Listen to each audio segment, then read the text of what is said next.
From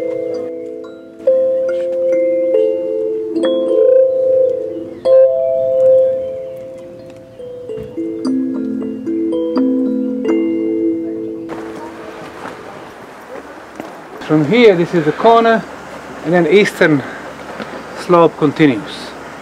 So we will be actually climbing about 225 stairs, which will take us just to the base of the pyramid. Today we have two major rivers here. One is River Fonica, flowing from this direction, going there. Another one, River Bosna, which is the largest Bosnian river. And according to the anthropological genetics, which describes the origin and movement of all the people on the planet, we know exactly what are the oldest people in Europe. The oldest cultural group were Basques in Spain and southern France, going back for 55,000 years. The second oldest cultural oasis is Balkan Peninsula, and we are right now in the heart of the Balkan, Bosnia, 38,000 years. And the third oldest, Ukraine, around the Black Sea, 28,000 years.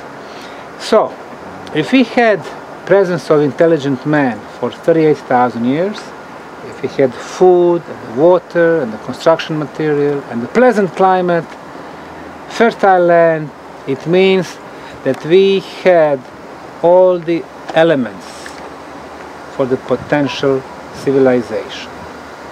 So if humans built this pyramid complex, all the elements were there.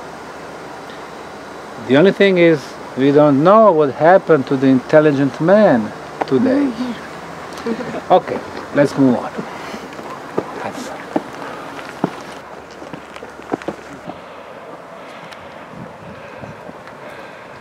River Fonica.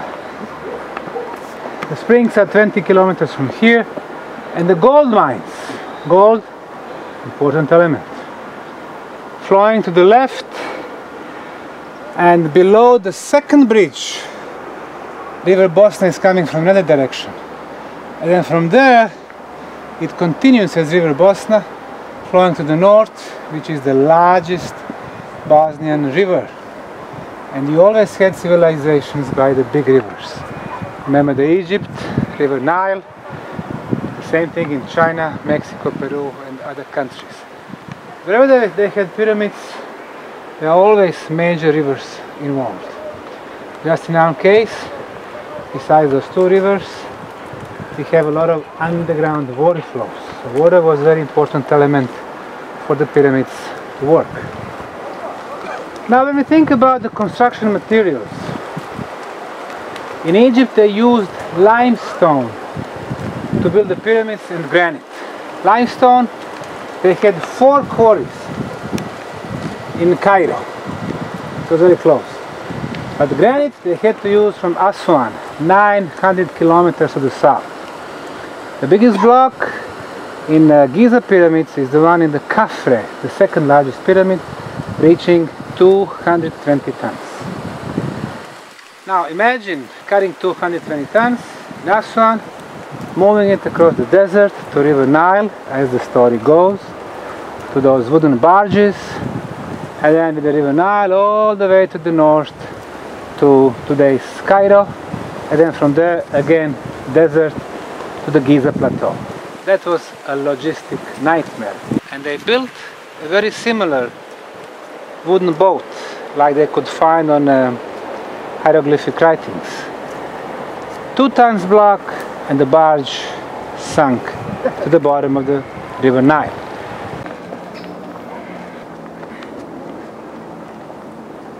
This is the northern face, the one that we were watching yesterday from far, from Belvedere. We started excavation here in April of 2006. At that time we opened 17 sections, which we called archaeological trenches or sondas.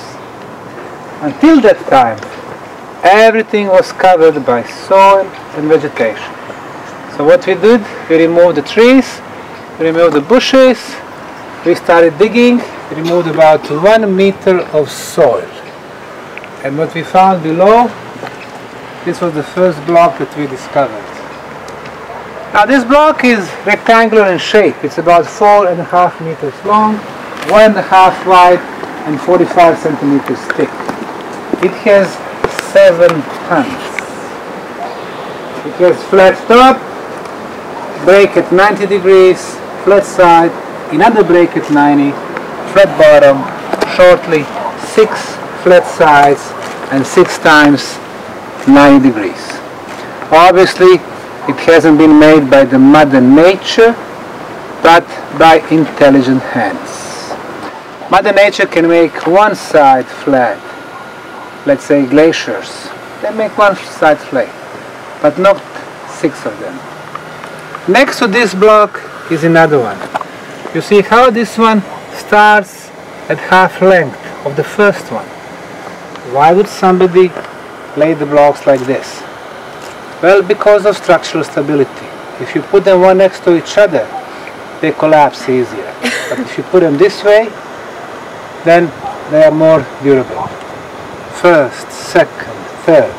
And below the second one is the third layer. 1, 2, 3. And below the third there is the fourth layer. So we have 4 layers, 4 rows of blocks. Of course, Mother Nature does not make 4 layers of blocks. This is a structure. Somebody built it. Mother Nature does not construct, but intelligent hands. And you see how the first 2 layers are even, but the third one is moved a little bit, and the fourth one. Why? Again, because of the structural stability. So, they made sure that here, on the surface, where they lay them out, they are the most stable, and below also. So then you are getting very durable structure. Now, when it comes to the material, look what we have here. We have the stones, the rocks, different sizes, different granulation. Some bigger ones, some medium size, and the smaller ones. The colors, we have white and gray and blue and brown, different colors. Now remember, in the tunnels, the conglomerate consists of stones and rocks and pebbles of different size and different colors. So, when they were digging the tunnels, removing all this material, what did they do with it? They used it all up to make these blocks. All they needed was a binder. We use cement today, and they used this brownish material, which was a melted clay. You melt the clay, you mix with the rocks, sand, water. When it gets dry, it's extremely hard. Now, we've done measurements, like I said yesterday in the museum, at 7 different institutes for materials. Politecnico di Torino, in Turin, Italy, Geopolymer Institute in France, then in Czech Republic, in Slovakia, in Bosnia, 3 institutes. Everybody said it was an artificially made concrete. I also mentioned 2 qualities, 2 properties of concrete. The first one is hardness. This concrete 2 to 3 times harder than the best quality concrete that we can make today. Our concretes 10 to 16 megapascals, this one reaching 134 megapascals in hardness. The second property of the quality of the concrete, water absorption. Our concretes reaching up to 3%, this one only 1%, meaning during the winter the water cannot get in this concrete, so it cannot freeze, so the ice cannot form, which expands and then the concrete breaks. So we can see that those 2 elements, which are scientific elements for the quality of concretes, are showing that this is much more superior than what we can produce today. When it comes to the age, we discussed that also yesterday in the museum. We see that the pyramid is covered by soil and vegetation, and the age of the soil, 12 to 15,000 years, according to the Institute for Pedology. And secondly, organic material that we discovered between 2 layers of concrete, and these were the leaves that we discovered, showing 29,200 years, plus minus 400 years. So we go back for 3,000 years. So as we can see, we have the biggest pyramid, the oldest pyramid, the best quality concrete, the most precise orientation.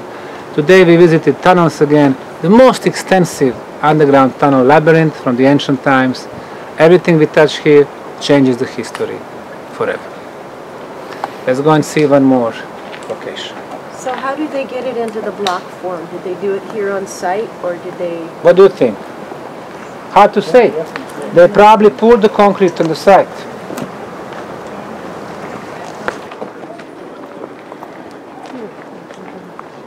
Then every year we were expanding the area. So right now we have at least 50 meters this way, 60 meters that way. It's a big trench. In archaeology you usually open a small one, 2 by 2, 5 by 5. So it's concrete everywhere.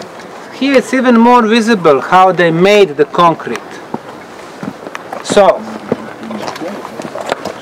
the rocks, bigger, medium size, smaller ones, the brown color, melted clay. So they were melting clay. Once it get dry, it was extremely hard.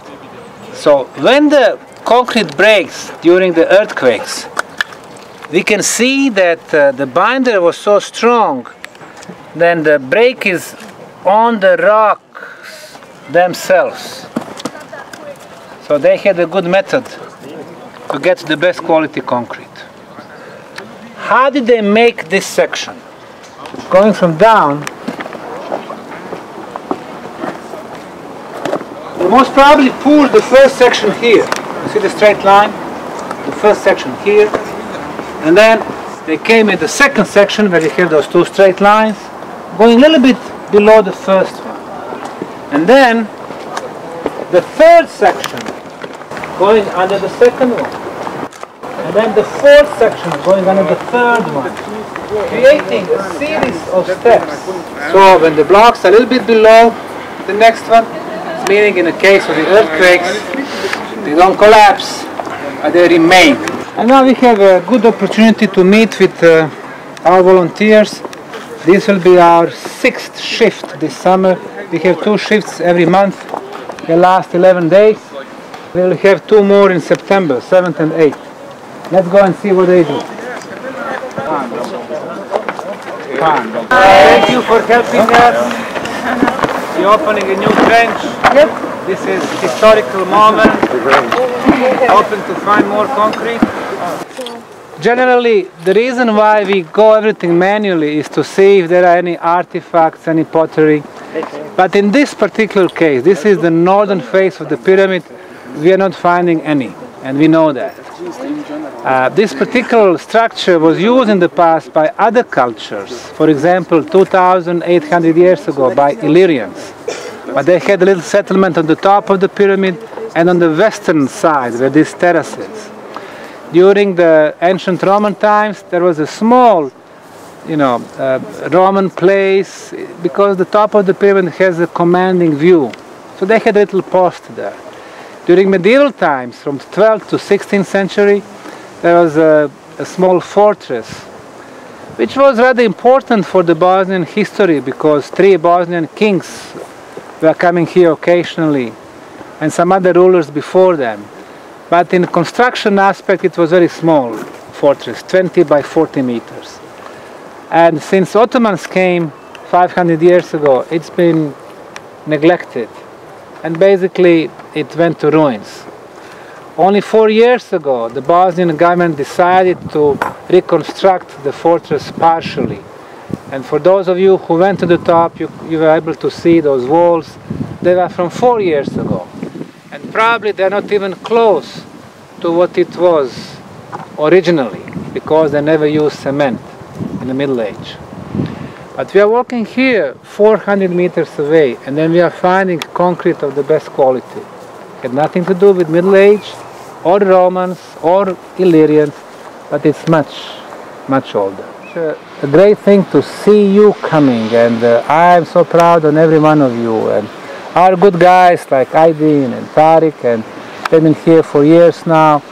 they saw so many of you coming, and usually the first thing I say, volunteers, when they come, first day, you don't know each other, but in a week, in 10 days, you're going to become the best friends. And really, such a good friendships are coined here, you know, between people from so many countries. We have this girl from France, 2 years ago when she came, didn't know anyone, but now she's our senior volunteer. And, you know, people from Korea and Brazil, Australia, Argentina, America, all of the Europe, they come here, and this is such a beautiful enthusiasm. You know, you are coming with different backgrounds, different knowledge about different topics, but here I think you start talking in a very open manner. And if you go to some other countries where they do archaeology, for example Egypt, you try to talk to archaeologists, no way. You try to talk to the diggers. Everybody is so serious, and they're not supposed to talk to anyone. And here they're doing differently. People talk to each other, volunteers, to workers, to visitors, to researchers, and so on. And I think that's the way how the science should work. No secrets, no selected information. We share what we have. And just a few minutes ago we went to the tunnels and we discovered a new open section with the water in the tunnels. It was about 58 meters long. And you know, such discoveries, you don't get the chance to find so many on the planet. And we have them here, and there are no secrets. If you are willing to go there, get a boot, or even you can go without anything, barefoot, and then you can go and see that section. So no secrets in our case. So I think that that's very important. How are you? Good. Beautiful baby. Thank you. Hello. Welcome to Sonda number 6, northern side, Bosnian Pyramid of Sand. Beautiful people, beautiful energy all around the world. Male, female, different professions, different nationalities. Everybody together. We are all the one. And this is a new trench. We are just opening it. Wow. As you can see, there's plenty of jobs. So very exciting. All help is welcome. Excellent.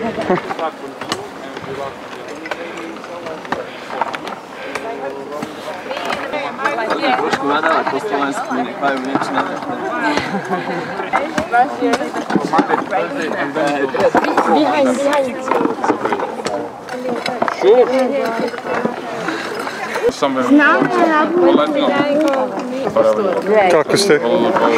How are you?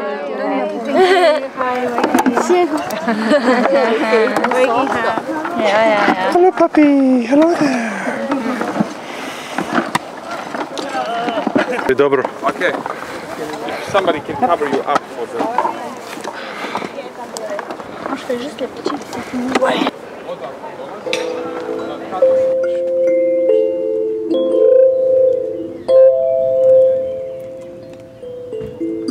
To spread the light, not only here, but through the whole earth.